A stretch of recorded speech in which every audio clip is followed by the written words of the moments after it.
এই ক্রাশ কথাটা মানে আমরাও তো খুব নতুন ভাবেই আসলে নতুন করে আমরা এই ক্রাশ মানে শব্দটি নতুন করে আমরা শুনছি আসলে। কিন্তু কেমন লাগছে? হ্যাঁ মানে পুরুষদের ক্রাশ আবার মহিলাদের ক্রাশ শুনতে খুব ভালো লাগে। ভালো লাগছে না? আমি বলছি না যে ক্রাশ শুনে কিন্তু ও ব্লাশ করছে। আমি আজকে যে অপেক্ষা তোমার জন্য মানে তোমাকে একটু আগে বলছিলাম যে মহিলারাও চুন্নিদি যে এইভাবে অপেক্ষা করতে পারে জয়া এহসানের জন্য, এটা ও এহসান করবে কিনা আমি জানি না, এটা অত্যন্ত সত্যি কথা। যেভাবে তোমার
কাপুরকে চিনি, কারণ যে প্রাক্তন স্ত্রী সে বর্তমানকে বলে রেখেছে যে তুমি যদি ওকে বলো যে আমি তোমাকে ওর এই অসুখের সময় হেল্প করেছিলাম, তাহলে কিন্তু ও জীবনেও তুমি ওকে জীবনেও আর ফেরত পাবে না।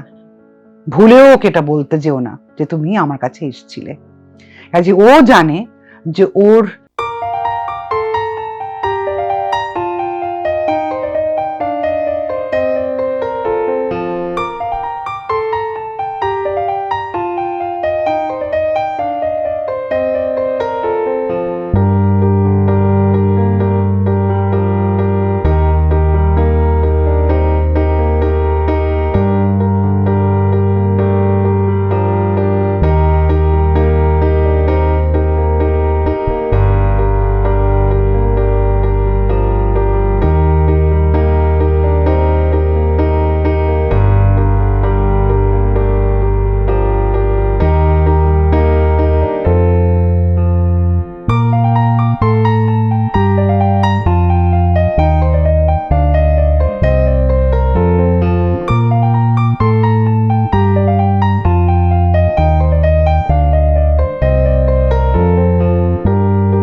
লিখতে পারে হয়তো নতুন নতুন কিছু সেখান থেকে মনে হয়েছে যে পাওয়ার আছে। তা তোমার এই স্ক্রিপ্টের ক্ষেত্রে কোনটা মনে হয়েছে যে প্রথমত আমরা তো নিজেরাই জানতাম না যে এটা মানে আরেকবার বানাবার কথা ভাবছেন কৌশিকদা। কৌশিকদাও ভাবেননি, এটা তো আমাদের দর্শক ভাবিয়েছেন, এটাই দর্শক ভাবিয়েছেন। এবং আমাদের যিনি সুরিন্দর ফিল্মসের কর্ণধার সুরিন্দর আঙ্কেল এবং নিসপাল সিং রানে, তারা কৌশিক একদিন বললো যে আরেকটা পার্ট এবারে বানান। তা কৌশিক আমাকে বাড়িতে এসে বললো তাহলে এবার কি হবে। আলাম ভাবো এবার কি করছে সবাই, ভাবতে শুরু করো। তারপর এইভাবে হয়েছে আর কি। কোনো এর ভিতরে তা অন্য কাজ করেছি আমরা। তারপর যখন এটা হাতে পেলাম যে এটা আবারও হচ্ছে, তখন তো আমি নিজেই খুব কিউরিয়াস হয়ে গেলাম আসলে যেখানে রেখে এসেছিলাম আমি চরিত্রটিকে, তার সে কতটা পাল্টালো, তার চরিত্রের গতিটা কোন দিকে, কি হচ্ছে তার সঙ্গে, পুরো গল্পটায় কি হচ্ছে। হাতে পাওয়ার পর দেখলাম স্বভাবতই সময় খানিকটা গেছে, তো বাচ্চাটা বড় হয়েছে। আবার আমরা এটুকু বলাই যায়, মানে সেটা আমরা ট্রেলারে দেখেছি, আমাদের জীবনেও যেমন নতুন অনেক চরিত্রের আনাগোনা হয়, অনেক চরিত্র ঢোকে আবার বেরিয়ে যায়, তেমন করে এসছে গেছে। কেউ বেঁচে আছে, কেউ কারো মৃত্যু হয়েছে, এরকম অনেক কিছুই ঘটেছে। কিন্তু তারপরেও তার বাইরেও আমরা যদি বলি ড্রামাটিক কিছু বিষয়, হ্যাঁ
সেটাই সম্পর্কের বিউটি। এবং মানুষ, আমরা অনেক সময় আমি দেখেছি যে মানুষ বা খুব ক্রিটিক্যালি যারা ফিল্ম নিয়ে কথা বলতে পছন্দ করেন, অনেকের মত হচ্ছে যে সম্পর্ক নিয়ে গল্প মানে খুব সেটা সাধারণ।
জম এলে জমের হাতে দেওয়া যায়, তবু তথাকথিত সতীনের হাতে দেওয়া যায় না।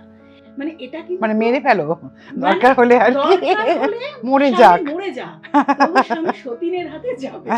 এবং ধরো প্রাথমিকভাবে যদি কেউ এই অর্ধাঙ্গিনীর বিষয়টা দেখে, যারা দেখেছে তাদের কথা আলাদা, তারা কতজন সেই একই ভাবে, যে দৃষ্টিভঙ্গির কথা তুমি বললে মানুষ সেভাবে ভাবে, সেটা নিয়ে যথেষ্ট সন্দেহ আছে। কিন্তু না, কিন্তু কিছু ভাবনা আছে বলে কিন্তু মানুষ এতবার করে দেখেছে, এটাই তো আমি বলছি। আদারওয়াইজ বলতে এটা কি, এটা হতেই পারে না, অবাস্তব এটা। কিন্তু মানুষের অবাস্তব মনে হয়নি, এটা লুকোনো আছে, অবাস্তব তাদের মনে হয়নি, রাইট? সেটাকে উস্কে দিয়েছে এবং মানুষ বারবার দেখতে গেছে, তার মানে এটা অবাস্তব নয়। হ্যাঁ, তাদের মনে হয়নি যে অবাস্তব, করছে তাদের মধ্যে তার মানে সেই ভাবার জায়গাটা তারাও মনে করে এটা ভাবার অবকাশ আছে, এই জায়গাগুলো। সিনেমা তো সমাজের পর্দা, কি মনে হয় যে এখন দর্শকের টেস্ট অনেকটা বদলেছে জয়া? আমি যদি অর্ধাঙ্গিনী ধরে এগোই তাহলে কিন্তু অনেকখানি হ্যাঁ, দর্শককে আমরা খুব আন্ডার এস্টিমেট করি। দর্শককে আন্ডার এস্টিমেট করবার কোনো কারণই নেই। ওরা আমাদের চেয়ে অনেক বেশি স্মার্ট, আধুনিক, অনেক কিছু বেশি নিতে পারে। এবং আমার মনে হয় যেমন অর্ধাঙ্গিনীর কথাই যদি বলি, এমন একটি সাবজেক্ট, একটু আগে যে কথাটা আপনি বলছিলেন, তারপরে আসলে ঠিক রিভার্স, জাস্ট ক্যামেরাটা যদি এদিক করি আমরা, তাহলে দেখতে পাবো এখন কি করে সমাজ, মানে আমাদের ছবিটা তো আসলে সমাজেরই একটি মানে হ্যাঁ, সেটাই কিন্তু, এবং সেটা তো লোকে দেখছে এবং মেনেও নিচ্ছে, শুধু মেনে নিচ্ছে না, মনেও নিচ্ছে। তো সে জায়গার থেকে আমার মনে হয় যে ভাবনা চিন্তাগুলো পাল্টেছে, সময় পাল্টেছে, ভাবনা চিন্তাগুলো পাল্টেছে, আমার মনে হয় সেটা। তোমারও কি একই মত? প্রশ্নটা, অরিজিনাল প্রশ্নটা কি ছিল? সরি, মানে এই যে সামাজিক দৃষ্টিভঙ্গি, যারা দর্শকের ক্ষেত্রে সামাজিক দৃষ্টিভঙ্গি, মানে এখন সিনেমার দেখার বিষয়বস্তুর ক্ষেত্রে দর্শকের দৃষ্টিভঙ্গি পাল্টেছে বলে কি মনে হয়? হ্যাঁ, সমাজ, আমরাও তো সমাজের একটা পার্ট, সেই সমাজের থেকে আমরা তো এই ধরনের গল্প ভাবতে পারছি যেটা কিনা দর্শকের মনে হচ্ছে না যে অবাস্তব, যেটা সম্ভব। তার মানে তারাও তো ইভলভ করছেন তাদের মতো, আমরা তো সমাজেরই একটা পার্ট, তারাও ইভলভ করছেন, আমরাও ইভলভ করছি। সো অটোমেটিক্যালি আমরা যেইভাবে দেখছি, তারা যখন আইডেন্টিফাই করতে পারছেন, তার মানে তাদের মধ্যেও, মানে আমরা একসাথেই কিন্তু বড় হচ্ছি বা ম্যাচিওর হচ্ছি, চেঞ্জ হচ্ছি। এবং এগুলো তো এভার চেঞ্জিং। আমাদের মা ঠাকুমাদের সময় যেরকমভাবে একটা সিচুয়েশনকে দেখা হতো, এখন তো সেটা আরো বদলেছে, পরের প্রজন্ম আরো অন্যভাবে দেখবে, তাই না? তো সেইটা কিন্তু এগোতেই থাকবে। তখন আমাদেরও হয়তো মনে হচ্ছে, বাবা এরকম হয় বুঝি, এটা হতে পারে বুঝি, সেটা আমাদেরও হয়তো তখন মনে হবে। আচ্ছা, কৌশিক গঙ্গোপাধ্যায়ের শুটিং এর সেট মানে তো একটা আলাদা রকম বিষয়। তুমি ট্রেলারের দিনকে বলছিলে যে কৌশিক গঙ্গোপাধ্যায় মানে কলকাতায়, বা আমি বলছি যে টলিউড ইন্ডাস্ট্রিতে এমন একজন পরিচালক, কৌশিক গঙ্গোপাধ্যায়ের সঙ্গে কাজ করার জন্য সবাই মুখিয়ে থাকে, এটা অস্বীকার করার কোনো জায়গা নেই। কারণ কৌশিকদার গল্প বলার যে ভঙ্গি, সেটা অনেকের থেকে তাকে আলাদা করেছে। জয়া এহসান কতটা মুখিয়ে ছিল আবারও কৌশিক গঙ্গোপাধ্যায়, আজও অর্ধাঙ্গিনী বলে নয়, কৌশিকদার সঙ্গে কাজ করার জন্য সেটা সত্যি মুখিয়েছিলাম, সেটা সবসময় থাকি। সবসময় মনে হয় যে কৌশিকদার তৈরি করা কোনো চরিত্র যদি নিজের ভিতর ধারণ করতে পারতাম, আমার সেই সুযোগ হয়েছে, আমি নিজেকে ব্লেসড ভাববো সেই জন্য।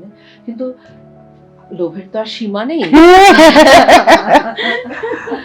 আর এই চরিত্রটি, মানে মেঘনা তো ছিলই, ঘুমিয়েছিল কিছুদিন, কিন্তু তাকে আবার আমরা চলতে দেখছি, তার আরেকটু কিছু জার্নি, লাইফের জার্নি আমরা দেখতে পাবো। তো যখন এটাই বলেছে, তখন সেখান থেকে আমি ভীষণ খুশি হয়েছি, কারণ এটা অন্যরকম একটা চরিত্র ছিল এবং দর্শক প্রিয়তা পেয়েছিল ভীষণ। তো সেখান থেকে আর কৌশিকদার চরিত্র করবার, মানে কৌশিকদার তৈরি করা চরিত্র করবার জন্য তো অপেক্ষা করছিলাম আমি সবসময়। সেখান থেকে এমন একটি, মানে দর্শক যেটা নিতে চেয়েছে বা পছন্দ করেছে, এমন একটি চরিত্র করতে পেরেছি, এটা আমার আরো ভালো লাগার জায়গা। কিন্তু তাই বলে আমার লোভ কমে যায়নি, সেটা বরং বেড়েই যায়। হ্যাঁ, অবশ্যই, একেবারে রাইটফুলি। কৌশিকদা তো ক্যাপ্টেন অফ দ্য শিপ, কিন্তু সবচেয়ে বেশি প্যাম্পার কে করেছে শুটিং সেটে? মানে এমনিতেও, মানে আমি যতদূর জানি যে চূর্ণিদির কাছে জয়া আহসান একেবারে তবে আমরা যখন একসাথে সিন শুরু হয়ে যায় তখন খুব একটা আমাদের মধ্যে কথাবার্তা খুব বেশি হয় না, না, কারণ তার আরেকটা কারণ হচ্ছে দুজনেই কাজটা নিয়ে ব্যস্ত তো সেই মুহূর্তে গল্প করার অবকাশ কোথায়, সেটা একটা পয়েন্ট আছে। কিন্তু তার বাইরেও সেটা আরেকটা কারণ ছিল হচ্ছে আমাদের দুজনের ভিতরে সখ্যতাটা না এমন একটা জায়গায় যেখানে আসলে এই চরিত্রটা করা খুব কঠিন ছিল, এটা প্রথম থেকেই ছিল। হ্যাঁ, একে তো চুন্নিদি অভিনেতা হিসেবে একজন ডিরেক্টর এবং অভিনেতাকে আমি এই মাপের অভিনেতা ডিরেক্টরকে আমি কো-আর্টিস্ট হিসেবে পাচ্ছি, সেটা একটা আছে প্রেশার। তারপরে আবার আছে যে আমাদেরকে এই চরিত্র দুজন দুমুখী হয়ে থাকতে হবে প্রথমটায়। দ্বিতীয়টাতে কি হয়েছে সেটা মানে আমরা বলছি না আমরা, কিন্তু তারপরে আমরা কথাবার্তা একটু করে কমই বলতাম, কিন্তু খাবার সময় বা দিনে একবার গিয়ে একটুখানি বা মেকআপটা তুলে তখন টের পাওয়া যায় আসলে আমাদের। তবে হ্যাঁ, আমি একটু চুন্নি দিয়ে একটু সবসময় আলাদা রকমের একটু আমাকে মায়া করে আছে। না সেটা তোমার প্রশ্নটা অ্যাকচুয়ালি আমাকে করা উচিত ছিল। হ্যাঁ, কারণ কে যে আমার কতটা খেয়াল রাখে সেটা কিন্তু ও আমার ছোট হয়েও ওর সেই কেয়ারটা কিন্তু ভীষণ ভাবে। হ্যাঁ, ওটা একেবারে চুন্নি দিয়ে। কিন্তু আমরা এটা ঠিক আমরা কৌশিকদার সঙ্গে, তবে অনসেট খুব বেশি আমাদের কখনোই হয়নি, মানে অফ দ্য সেট এমনি তো মানে কৌশিকদার থেকেও বেশি তুমি যেটা বলছিলে যে মানে চুন্নির সঙ্গে আমার যোগাযোগ বা সখ্যতা সেটা বেশি, কারণ এটা অন্য একটা কারণ আছে। শুধু তাই না, আমার কি মনে হয় জানো, আমি ইন্টারাপ্ট করছি তোমাকে, আমার মনে হয় যে আমরা দুজনেই সেই ধরনের মানে অভিনয় করি, মানে সেই ধরনের অভিনয়টা ভুল বলছি, সেটা মেথড আমাদের, যেখানে কিনা আমরা একটা গল্প করতে করতে হাসির ছলে গিয়ে চল একটা সিন করে আসি, এটা আমরা করতে পারি না। সেটা ড্রব্যাক নাকি আমি জানি না, কিন্তু আমরা অন্যরকম, আমরা দুজনেই একটু সিনের মধ্যে একটু ইনভলভ হয়ে গিয়ে কাজটা হয়। কাজে ইন বিটুইন সেটস যে গল্প হাসি ঠাট্টা বা চলো এটা করি ওটা করি ফুচকা খেয়ে আসি, এগুলো আমাদের আমি না হলেও চুন্নিদি করেন না, চুন্নিদি না হলেও হ্যাঁ ও করে। সেই জন্য দুজনের জায়গাতে আমরা ইন্টেন্সলি সিনটা নিয়ে ভাবছি তখন। আর কৌশিকদার ছবি মানেই কাজ মানেই সেখানে নানান রকম ইমোশনাল লেয়ার থাকে। একটু যদি আমরা ইমোশনাল কন্টিনিউটি একটু যদি ছুটে যায় তাহলে আমাদের চরিত্রের জন্য ভীষণ খারাপ হবে। যে কারো ক্ষেত্রে, এইটার ক্ষেত্রে একটু বেশি হয়। আচ্ছা, এই প্রশ্নটা দিদি আমার তোমার কাছে, সেটা হচ্ছে যে কৌশিক গঙ্গোপাধ্যায়ের সাথে তো প্রচুর পরিচালকের সঙ্গে কাজ করেছে, তুমি নিজেও পরিচালক, কিন্তু কৌশিক গঙ্গোপাধ্যায়ের সঙ্গে কাজ করাটা কি একটু বেশি কঠিন?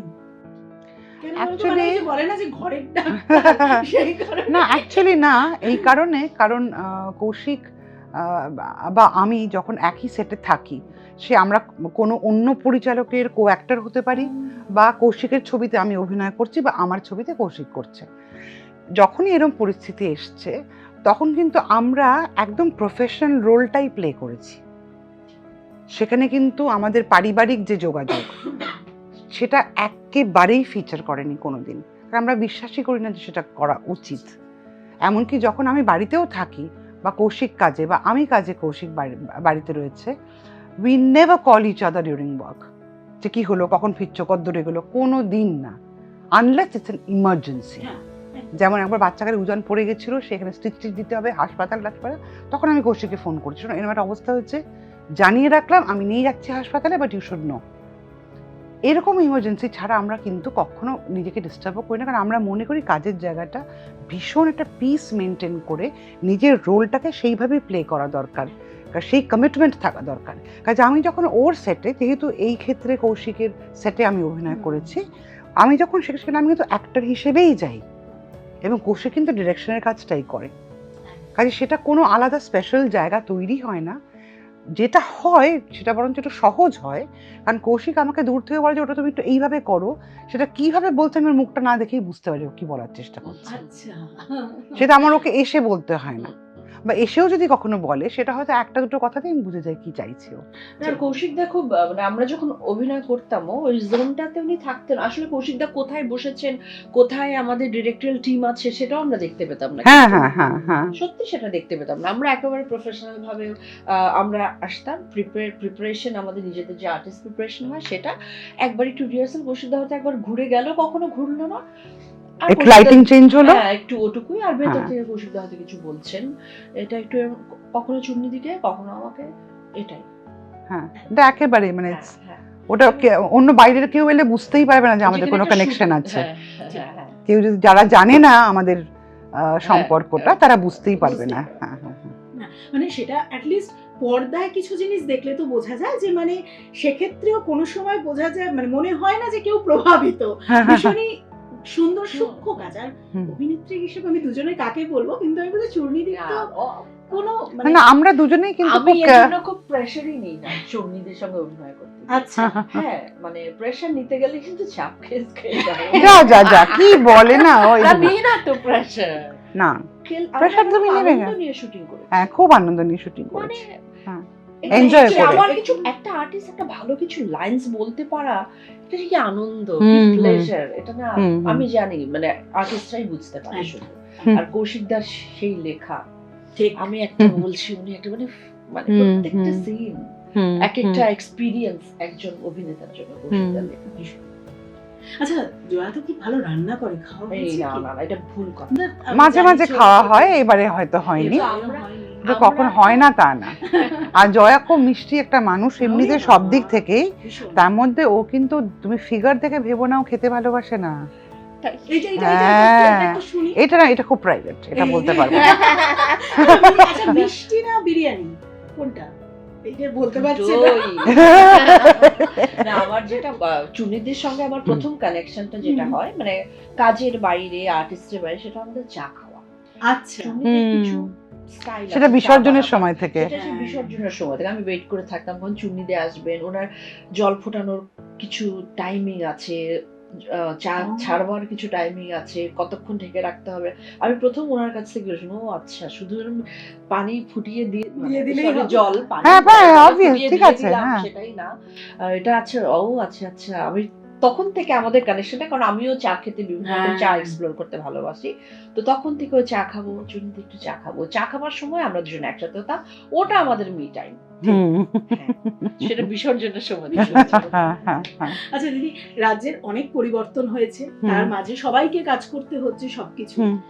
এই জায়গা থেকে দাঁড়িয়ে ইন্ডাস্ট্রিরও তো বিভিন্ন সমস্যা, অনেক সময় বহু মানুষ ব্যান হয়েছে, সবকিছুর ঊর্ধ্বে গিয়েও রাজনীতি তো সব জায়গায় থাকবে, তো এই পরিবর্তনকে কতটা পজিটিভ বলে তুমি মনে করো?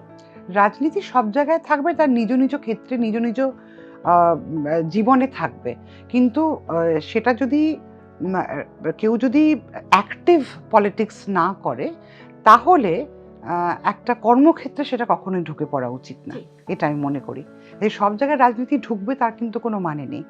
আমার রাজনীতি আমার কাছে, আমরা সবাই একটা ইন্ডাস্ট্রিতে কাজ করি। কৌশিকের রাজনীতি তার কাছে তার মতো, উজানের রাজনীতি তার কাছে তার ভাবনা। আমরা একটা পরিবারে থাকি ঠিকই, সেরকম একটা পরিবার যেমন একটা হাউস, একটা বাড়ি, সেরকম ইন্ডাস্ট্রিটা তো একটা বড় পরিবার। যার যার রাজনীতি তার তার জায়গায়, যার যার মতাদর্শ তার তার জায়গায়, কিন্তু রাজনীতি অ্যাক্টিভলি ঢুকে পড়াটা, সেটা আমরা যখন কাজ শুরু করেছিলাম সেটা কিন্তু ছিল না। কাজে আমাদের অনেক ফ্রিডম ছিল সুন্দরভাবে কাজ করার, কাজে সেটা হ্যাম্পার্ড হয়েছে। আশা করছি সেটা কোনো এক সময় সুদূর ভবিষ্যতে হোক বা খুব তাড়াতাড়ি হোক, তার থেকে হয়তো মুক্তি পাবে, এটাই ব্যাপার। আর এই যে ব্যান শব্দটা বোধহয় আমরা এই লাস্ট কয়েক মাসে বা লাস্ট কয়েক বছরে ইন্ডাস্ট্রিতে ব্যান করা, এটা বোধহয় আমরা খুব বেশি শুনলাম, তাই না? মানে যারা দীর্ঘদিন, আমার এত বছরের অভিজ্ঞতায় আমি কখনো শুনিনি যে কাউকে বারণ, কাউকে বয়কট করা হচ্ছে বা কিছু, সেটা কিন্তু আমি শুনিনি সত্যি। এটা ইদানিংকালে অনেকবারই হলো, এটা খুবই দুঃখজনক। ঠিক কথা। আমি একই কথা যাদেরকে এটাই জিজ্ঞেস করবো যে তুমি তো প্রচুর কাছে, যে বললাম তুমি এই বাংলার মেয়ে, তুমি এই ইন্ডাস্ট্রির মেয়ে, তো সেক্ষেত্রে দাঁড়িয়ে তোমাকে এই কখনো কোনো অসুবিধার সম্মুখীন হতে হয়েছে, বা এই যে পরিবর্তনটা, এটাকে তুমি কতটা পজিটিভ মনে করো?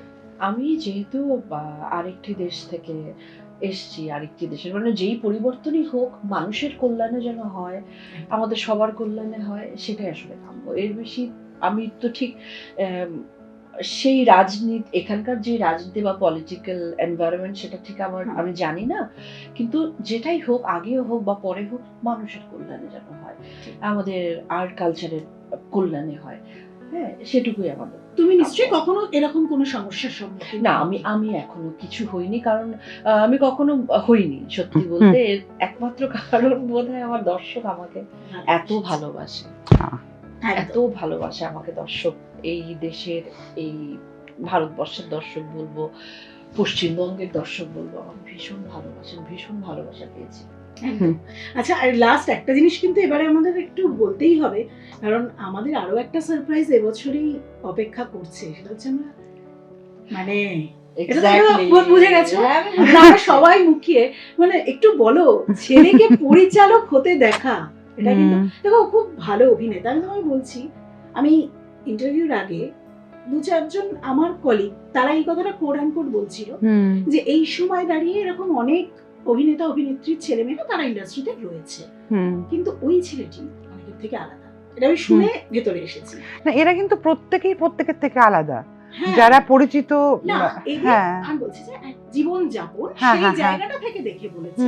সবাই তো, তারা তো কেউ উজানের সাথে হয়তো সরাসরি তো কেউ মেশেনি, কিন্তু দেখে বলেছে, একটা হয় না একটা অ্যাপিয়ারেন্স, সব দিক থেকে বলেছে এই ছেলেটিকে বেশ অন্য রকম। অনেকে জানে যে ও পরিচালনায় পা দিল, তো সেই বিষয়টা মা হিসেবে কেমন লাগছে বলো? আমরা তো মুখিয়ে দেখবো বলে। মানে একটা মিক্সড ফিলিং। এই কারণে আমি মন প্রাণ থেকে চেয়েছিলাম যে ও একাডেমিক্সে থাকুক, কারণ ও একাডেমিক্যালি ওরিয়েন্টেড, ওর পড়াশোনা খুব ভালো। এবং যখন লাস্ট ও মাস্টার্সটা করলো অক্সফোর্ড থেকে, ডিস্টিংশন পেল, এবং সেখানে ওর যে রিসার্চ পেপারটা ছিল সেটাকে সকলে ওর গাইড বললো, তুমি এটা পাবলিশ করো, এত ভালো হয়েছে। শুধু তাই না, তুমি পরবর্তীকালে পিএইচডি করো এবং এইটাই তুমি বিষয় করো, কারণ তুমি অনেকটা এটা নিয়ে এগিয়ে ফেলেছো তোমার কাজ। তো আমি আশায় ছিলাম যে সেটাই কন্টিনিউ করবে, কিন্তু ওর মনে হয়েছে অন্যরকম। ওর মনে হয়েছে যে ও এই সিনেমার জগতেই থাকতে চায়, কারণ বাচ্চাকাল থেকে ও দেখছে যে বাড়িতে বাবা মা বসে স্ক্রিপ্ট নিয়ে আলোচনা করে, স্ক্রিপ্ট তৈরি করে, একটা গল্প তৈরি করে, স্ক্রিপ্ট তৈরি করে, তারপর সেটা সিনেমা হিসেবে ও দেখে। কাজে ও সেটা আস্তে আস্তে সেই আলোচনার মধ্যে ঢুকতে শুরু করলো আরো বড় হয়ে। সেটা ওর ট্রেনিং একটা হলো একরকম। হ্যাঁ, তো করতে করতে এইটা আমাকে একটু ডিসঅ্যাপয়েন্ট করেছে প্রথমে, প্রাথমিকভাবে, কারণ তখন অক্সফোর্ডে থাকাকালীনই ও কুরুক্ষেত্র বলে একটা নেটফ্লিক্সের সিরিজ, সেটা ও পরিচালনা করা শুরু করে, মানে ওর কাজটা রিসার্চ এবং লেখালেখি শুরু করে। তো তখন বললাম এই নেটফ্লিক্স এই কাজটা সেরে নিই, তারপরে আমি না হয় পিএইচডিটা করবো। আনলাম বাবু, একবার তুমি যদি গ্যাপ দাও তাহলে কিন্তু আর পারবে না। তো সেই যে গ্যাপ দিল, কৌশিক যে ওকে আস্তে আস্তে ভাঙিয়ে নিয়ে এসেছে, সেটা আমি অনেক মানে টের পেয়েছি আর কি। এবং তার জন্য আমার একটা অভিমানও হয়েছে, বেশ কিছুটা অভিমান হয়েছে কৌশিকের ওপর। তো তারপরে এখন আমি মনে করি আমার একটা অ্যাকসেপ্টেন্সের জায়গায় এসছে, যে ও যখন এটা ভালোই বাসে, ও যখন করতে চায় তাহলে খেটে করুক, ভালো করে করুক, নিজের মতো করে করুক। এবং আমি ওকে বলেছি যে তুমি এমন একটা জীবনযাত্রা বেছে নেবে নিজের জীবনে, যেন কখনো কোনো কিছুর মানে বাড়াবাড়ি না করো তুমি। কারণ এমন একটা সময় আমাদের ফ্রিল্যান্স ইন্ডাস্ট্রিতে থাকে যখন হয়তো কয়েক মাস বা বছর গড়িয়ে গেল তোমার কোনো কাজ নেই, কাজ নেই মানে তোমার ব্যাংকও ফাঁকা হচ্ছে। তুমি এমন একটা জীবনযাত্রা তৈরি করবে যেটার মধ্যে তুমি মেনটেন করে চলতে পারবে, যাতে কখনো বাড়িয়ে ফেলো না সেটাকে, তাহলে তোমার ফ্রাস্ট্রেশন আসবে না, তুমি শান্তি মনে যেটুকু কাজ করতে চাও সেটুকু করতে পারবে। তো সেটা যদি ও ফলো করে, যদি ও গ্রাউন্ডেড থাকে, যদি ব্যবহার এবং ওর মনটা যদি ঠিকঠাক থাকে, মানে মানুষ হিসেবেও যেরকম, সেটা যদি সুন্দরভাবে ইভলভ করে, and if he's happy then it's all right. একদম জয়াদি, আমি কিন্তু বলছি যে এরপরে কিন্তু তাহলে আরেকজন পরিচালকের পরিচালনাতেও নিশ্চয়ই আমাদের যত পরিচালক বাড়বে আমাদের অভিনেতাদের জন্য তত সুবিধা, তাই না? তবে আমি আর সেখানে যদি উজানকে নেয় অন্য রকমের রোল হবে, কারণ উজানের মানে ওর ভাবনা এবং স্টাইলটা কৌশিকের থেকে একেবারে আলাদা, আমার থেকেও অন্যরকম। আমরা দেখি হ্যাঁ একদম, মানে কোনো অ্যাঙ্গেল থেকে এটা কৌশিক দা মনে হয় না, সরি, মানে মনে হয় হ্যাঁ, না, না, হ্যাঁ। আমি বলবো। হ্যাঁ হ্যাঁ হ্যাঁ একদম কোনো দিক থেকে কোনো ছাপ নেই। ঠিক। আর গানটা তো দুর্দান্ত, আমি লুপেই শুনছি। হ্যাঁ হ্যাঁ হ্যাঁ। তবে আমার মনে হয় চুন্নিদি ও তোমাকে প্রাউড করবে। না না, সেটা আমি বিশ্বাস রাখি। না না না, আমি তো বললাম যে ইনিশিয়ালি আমার একটা ডিসঅ্যাপয়েন্টমেন্ট হয়েছিল, বাট তারপরে সেটা অ্যাকসেপ্টেন্স হয়েছে এবং এত খেটে করেছে ও, পুরোটা এত খেটেছে পুরো টিমকে নিয়ে। সিকিউরিটি সেগুলো তো চোখের সামনে দেখা, যে কারণে হয়তো সন্তানের জন্য একটা শঙ্কা থাকে, তাই না? হ্যাঁ, সেইটাই। কারণ আমরা দুজনেই ফ্রিল্যান্সার, একদম। আমি আর কৌশিক দুজনেই ফ্রিল্যান্সার। আমাদেরও এরকম অনেক সময় গেছে যখন অনেক দিন কাজ নেই, ঠিক, ঠিক। আমরা সেইভাবেই জীবনটাকে চালিয়ে নিয়ে গেছি যাতে কোনো রকমের ওইটা নিয়ে যেন একটা ডিপ্রেশন তৈরি না হয় বাড়িতে। সেইভাবে আমরা মেনটেন করার চেষ্টা করেছি নিজেদেরকে, এখন নতুন সাধারণ প্রজন্ম, জীবনযাত্রার তাদের মধ্যে lifestyle থেকে। একটু আরো অন্য। আরো অন্য তো সেটা ও যদি সেই শিক্ষাটা নিতে পারে যে আমি এমনভাবে চলবো না, এবং তাহলে ও নিজের মন মতো কাজগুলো করতে পারবে। এবং এটাই আমি আমি আশা করি, এবং আপনার সকলে আশীর্বাদ করলে নিশ্চয়ই সেই জায়গাতে থাকবে। ভীষণ ভালো হবে। আর আজও অর্ধাঙ্গিনীর জন্য অনেক অনেক শুভেচ্ছা রইল থ্যাংক ইউ, গোটা টিমকে, জয়াদিকে, জুনিদিকে। থ্যাংক ভীষণ ইউ। ভালো হোক, সকলে ভীষণ ভালোভাবে এনজয় করুক। আর তোমরা একটু বলে দাও সবাইকে দেখার জন্য। এই তো কি বলবো, আমরা দুজন হ্যাঁ, মেঘনা আর শুভ্রা একদম এসছি আপনাদের কাছে যেন আজও অর্ধাঙ্গিনী কৌশিকদার যারা ভক্ত দর্শক, চূর্ণিদির যারা ভক্ত দর্শক, এবং আমারও যদি কেউ থেকে থাকে, হ্যাঁ, আমি সেই তো সবাইকে কেউ বলবো নেই তো, আপনারা- জয়ার ভক্ত কেউ নেই। হ্যাঁ, আপনারা প্লিজ হলে গিয়ে ছবিটা দেখুন আর পরিবারের সবাইকে নিয়ে দেখুন। আমার মনে হয় এই ছবি সবাইকে নিয়ে দেখবার, সবাই হ্যাঁ, সবার হ্যাঁ, দেখা হ্যাঁ। উচিত। আসুন, দেখা হবে হলে আপনাদের সাথে। একেবারেই আপনাদের আজও অর্ধাঙ্গিনী তো অবশ্যই দেখতে হবে, এবং তাছাড়াও অন্যান্য সমস্ত খবরের জন্য চোখ থাকুক এই সময় লাইভে।